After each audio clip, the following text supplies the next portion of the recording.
O consumo de uma água saudável é fundamental à manutenção de um bom estado de saúde.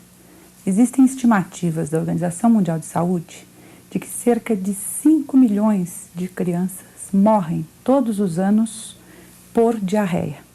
E essas crianças habitam de forma geral os países chamados em desenvolvimento, os países do terceiro mundo. Existem alguns cuidados que são fundamentais. O acesso à água tratada, ela nem sempre existe na nossa população e principalmente na população de periferia. Deve-se tomar muito cuidado, porque a contaminação desta água, ela nem sempre é visível. Então, água de poço, água de bica, deve ser colocada com um cuidado muito especial, porque muitas vezes estão contaminadas por micro-organismos que não são visíveis a olho nu. Mesmo a água tratada, deve-se ter alguma cautela a nível do seu uso, porque muitas vezes há contaminação na sua utilização. Recipientes que são utilizados com falta de higiene, né? Mãos que não são suficientemente bem lavadas. Todos esses fatores podem estar interferindo num caso de diarreia. Muitas outras doenças importantes também podem ser causadas pela água contaminada. É importante, portanto, que se tenha acesso a uma água em quantidade e qualidade, para que se evite uma série de internações hospitalares que seriam totalmente desnecessárias e muito sofrimento a uma série de crianças que, por falta desse tipo de cuidado, acabam sofrendo as graves consequências por não ter esse acesso à água de qualidade.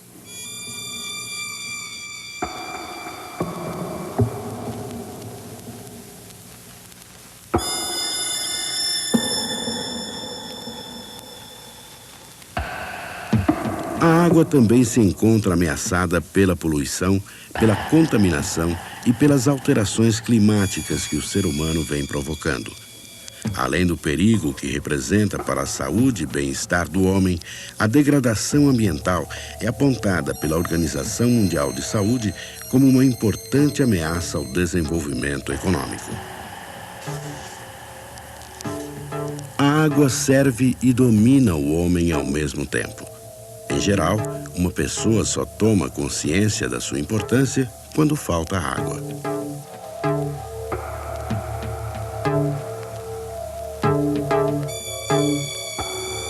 Ou quando a água expõe ao perigo.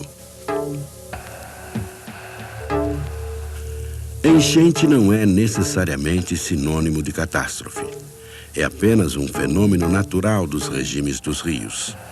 Não existe rio sem enchente.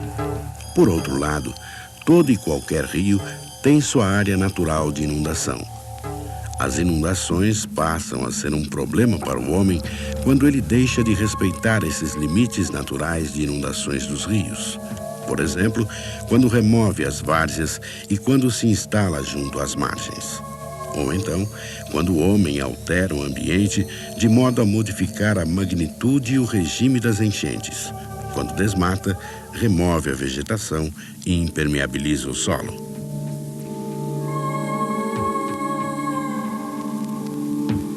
As alterações que o homem provoca na bacia hidrográfica, alterando as suas características físicas, também aumenta o prejuízo dessas enchentes. Como que o homem altera as características físicas das bacias? De diversas formas. A primeira, ou a mais importante, quando ele suprime a cobertura vegetal e introduz obras com características de impermeabilização do solo, como construção de casas, telhados, pavimentação de ruas, quintais e etc. Perdemos a capacidade de retenção da água através da vegetação e perdemos também a capacidade de infiltração dessa água no solo. Por conseguinte, os volumes de águas que chegarão nos rios serão sempre maiores e, portanto, os prejuízos das inundações também maiores. A pergunta que fica é como podemos enfrentar o problema dos prejuízos decorrentes das inundações. Existem basicamente 3 formas. A primeira é não ocupando as áreas de inundação. A segunda é alterando ou não alterando, ou se alterarmos o menos possível as características físicas da bacia hidrográfica. E por último, através da implantação de obras de contenção de cheias. Por exemplo, construção de barragens, reservatórios, construção de diques para proteção de áreas sujeitadas a riscos altos de inundação e, enfim, outras obras de engenharia do tipo desassoreamentos de rios, ampliação dos leitos dos rios. E todas essas obras têm uma característica comum: são extremamente caras e onerosas para a sociedade. Conquanto tenha um certo grau de eficiência, nós podemos dizer que elas não são absolutamente eficazes, porque mesmo com essas obras, contando com essas obras, sempre haverá um evento de chuva, um evento de cheia que provocará uma inundação maior do que aquela para as quais essas obras foram projetadas. A água tem se tornado um elemento de disputa entre nações. Um relatório do Banco Mundial, datado de 1995, alerta para o fato de que as guerras do próximo século serão por causa de água, não por causa do petróleo ou política. Hoje, cerca de 250 milhões de pessoas distribuídas em 26 países já enfrentam escassez crônica de água.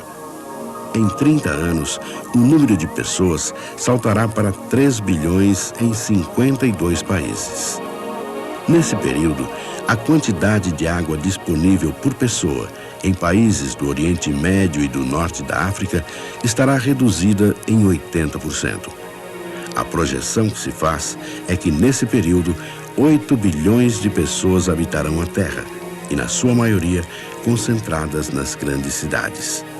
Daí, será necessário produzir mais comida e mais energia, e o consumo doméstico e industrial de água aumentará.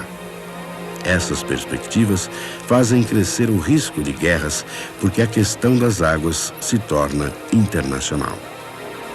Em 1967, um dos motivos da guerra entre Israel e seus vizinhos foi justamente a ameaça, por parte dos árabes, de desviar o fluxo do Rio Jordão, cuja nascente fica nas montanhas ao sul do Líbano. O Rio Jordão e seus afluentes fornecem 60% da água necessária à Jordânia. A Síria também depende desse rio. A populosa China também sofre com o problema. O grande crescimento populacional e a demanda agroindustrial estão esgotando o suprimento de água. Das 500 cidades que existem no país, 300 sofrem com a escassez de água.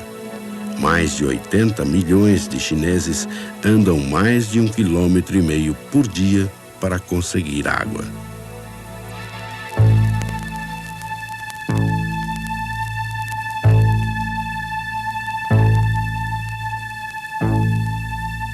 E assim acontece com inúmeras nações.